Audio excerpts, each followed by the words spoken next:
Thank you very much. And joining me now is Democratic Congressman Adam Smith, ranking member of the House Armed Services Committee. And Congressman, this is the second strike allegedly targeting Venezuelan drug cartels this month. What's your reaction, and is congressional oversight required for this? We've seen both administrations from both sides of the aisle take action without seeking congressional approval. Yeah, and this is an appalling situation. I think your guest explained it very well. It's clearly illegal. It's the President of the United States simply deciding to execute people based on his whim, on whether or not he decides to do it. This is President Trump also dragging us potentially into another endless war. He has not stated any objective, any endpoint to this. So apparently he's now decided that he, as president, can order the killing of people if he decides that they're somehow involved in drug smuggling. That is an enormous expansion of presidential power that the Constitution clearly opposes. And Congress has not been consulted at all.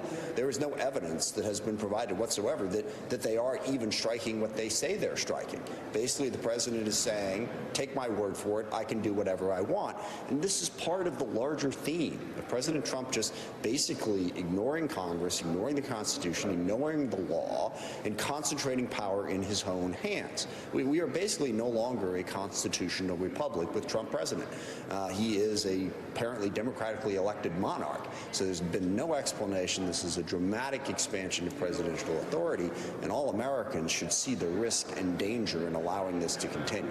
Congressman, what makes this different in your mind than what we saw under the Obama administration with extrajudicial killing of terrorists without congressional approval? Why is this different to you?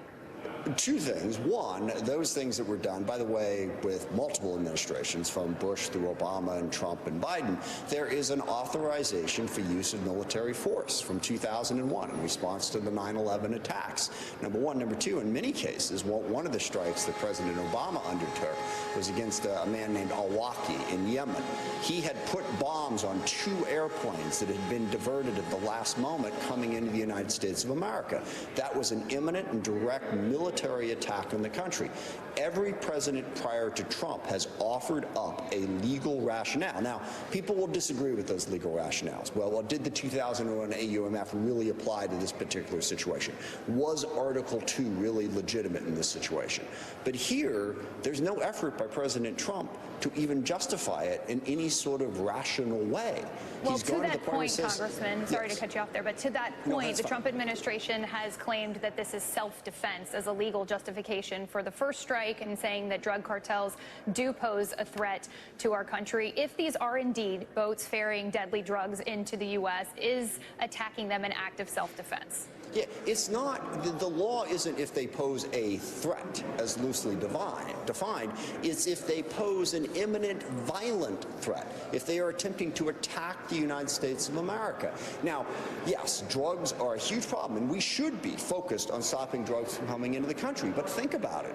If the President of the United States says that he has the authority to kill anybody involved in the drug trade whenever he wants, that is an enormous expansion of power. And no, one drug cartel moving drugs towards the country is not an imminent violent threat to the U.S. That's point number one.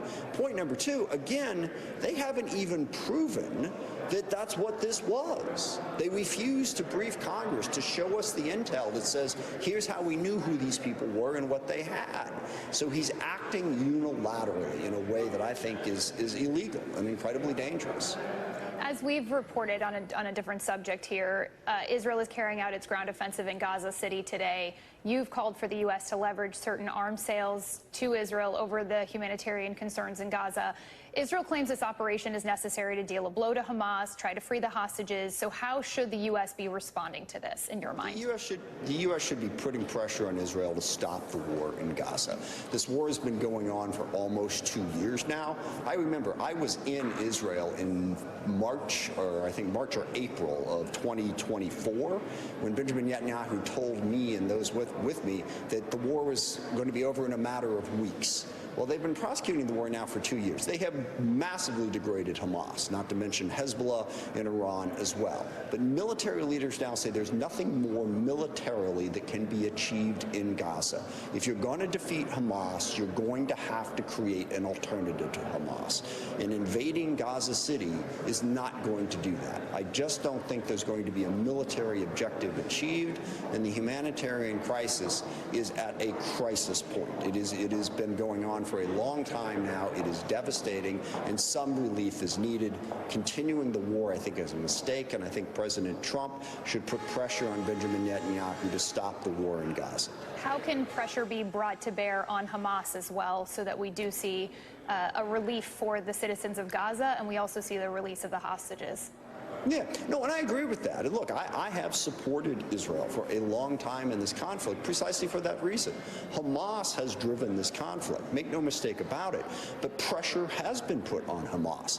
They have been decimated by Israel's attacks, not to mention that their supporters in Iran and Hezbollah and elsewhere have been dramatically weakened.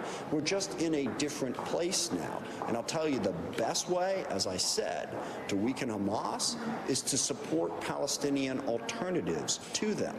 As long as Hamas is the only game in town, they can bomb and attack forever, and you're still going to have a problem with Hamas. We're just at a different point in this conflict now than we were, certainly when it started back on October 7th.